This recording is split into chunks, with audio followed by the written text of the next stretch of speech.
Dikutip dari sumsel.sindonews.com, Boni Hargen, pengamat politik sekaligus Direktur Eksekutif Lembaga Pemilih Indonesia (LPI), mengatakan mengantongi nama para tokoh yang ingin merancang kudeta terhadap pemerintahan yang sah di tengah krisis corona saat ini.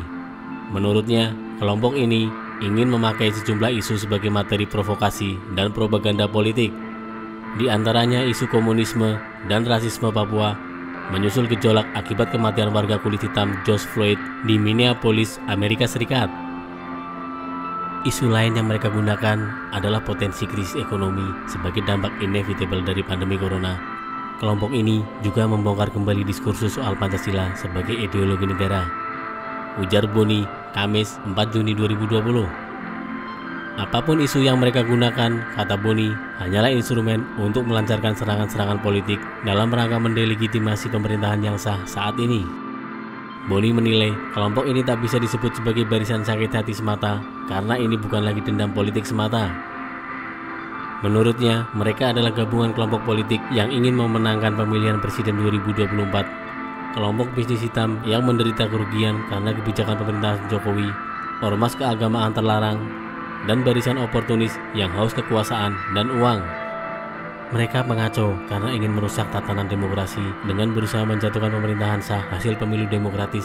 Mereka juga pengacau karena ingin mempertanyakan kembali Pancasila sebagai ideologi negara, urainya. Menurutnya, ada niat untuk menuduh Pancasila sebagai bukan ideologi. Mereka juga pemburu rente karena memiliki orientasi mencari keuntungan finansial. Ada bandar di balik gerakan mereka, mulai dari bandar menengah sampai bandar papan atas. Bandar menengah misalnya oknum pengusaha pom bensin dan perkebunan, dan bandar papan atasnya tak perlu saya sebutkan di sini, tuturnya lagi. Boni menyayangkan tokoh agama dan intelektual yang ikut dalam gerakan itu. Beliau kan panutan umat, tokoh yang didengar banyak orang. Tak bijak jika ikut berkecimpung memperkeruh kolam yang bersih. Negara ini butuh negarawan dari segala lapisan supaya bisa menjadi bangsa besar. Tokoh agama dan intelektual adalah panutan masyarakat, maka harus ada keteladanan moral dalam bertindak dan berbicara di ruang publik, kata mantan inisiator relawan Jokowi tersebut.